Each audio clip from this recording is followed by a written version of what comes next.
Get ready for an awesome total body strength and stability session. A big emphasis for the hips, shoulders, and core, really bulletproofing the joints.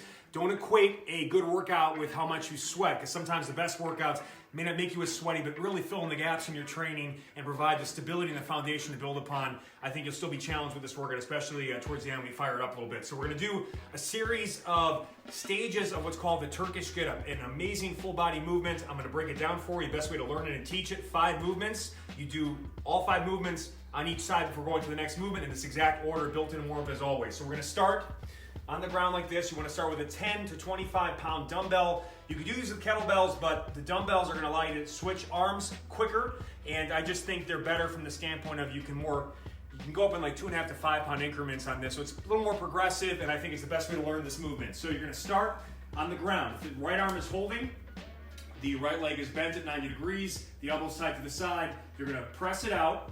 The other leg is straight, and the other hand is straight, but about 30 to 45 degrees away from the trunk. So this is the start position of the first stage.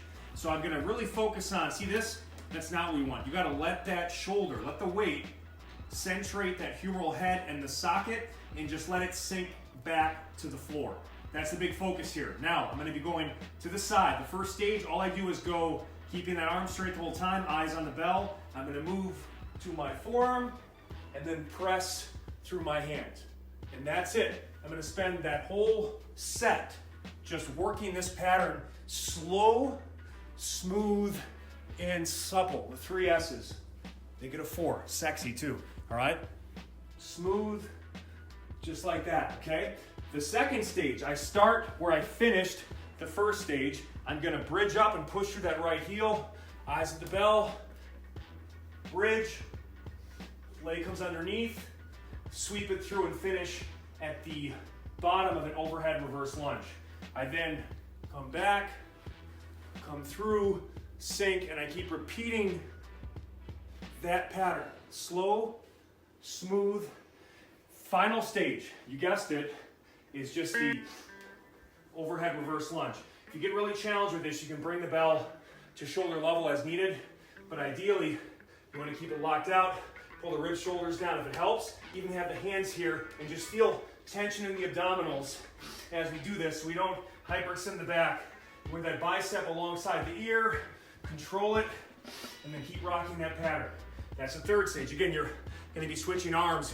By the way, both shoulders are active, especially in the first 2 movements. So it isn't really one where one is resting. They're both active the entire time. It doesn't really matter which arm you start with. So the 4th movement is called the windmill. Now, I want you to be patient. Part of my job is to have you milk the basics, but also expose you to new things that challenge your body and keep moving you in the right direction. So don't get too frustrated. These are challenging movements, but you want to be challenged. That's how we make changes. So I'm going to get locked in. Let me start with just body weight.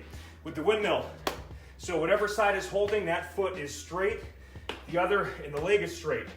This knee is bent, this toe is pointed about 30 to 45 degrees to the side. All we're doing here is actively hinging at the hips, okay, as far as we can, pain-free, while holding the weight overhead. So I'll show the option here with the dumbbell. I'm pressed out, ribs, shoulders on, abs crunched. I like to have this hand here, and I'm gonna go down. Maybe you stop right here. But ideally, if you can get to the point where you touch the instep of the foot, come right through. Push that hip to the side, reach, bring it right through. If that's too hard with the dumbbell overhead, you can go from a high windmill harder, low windmill easier. So I still work the pattern, and then I can maybe just bring it, I can modify there, or I can bring it, as low as I can, and then come right through. Keep that weight tight to the body, and keep working that pattern, all right? So again, it's challenging, but so much good benefit, a lot of hip mobility, and again, if you get good at this stuff, your shoulders are going to be super strong and stable. The final movement you can do with a dumbbell, but if you have a kettlebell, I'd recommend it. I'm not a big fan of swings with the dumbbell because we lose that pendulum effect we get with the offset load of the kettlebell. It's just not as smooth, but if you did, you got to make sure you go wide enough with the feet so the dumbbell doesn't hit your thighs or the jewels. Hinge back, explode through. Hinge back, explode through. Hinge back, explode through. So I'm not squatting, I'm tabletopping to plank. Tabletop plank, it's a hip hinge. Knees are soft, but I'm not squatting into it. Now you can just watch how much smoother it is with the kettlebell. So I get set, and by the way, single arm kettlebells, those that have back issues, the 2-arm swings, the 1-arm swing just allows a little freedom of movement and rotation toward the upper back, which actually can alleviate low back pain. Tends to be a little more accessible. A big focus is we can't, just like the whole movements we just did, that shoulder cannot be loose. It's got to be stacked and packed the entire time. So flat back, tip it on its side. I'm going to hike it behind me. Exhale through.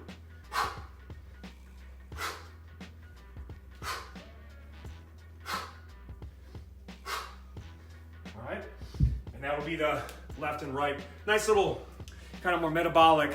You will sweat from that one. I'm sweating, by the way. I always sweat. But that's a nice way to finish off the workout. Awesome 10-move sequence. Have some fun with this. Be patient. You're not gonna master these moves all in one day, but they are foundational. They will make you better. So please, take them seriously, have some fun with them, and relax. You'll be good.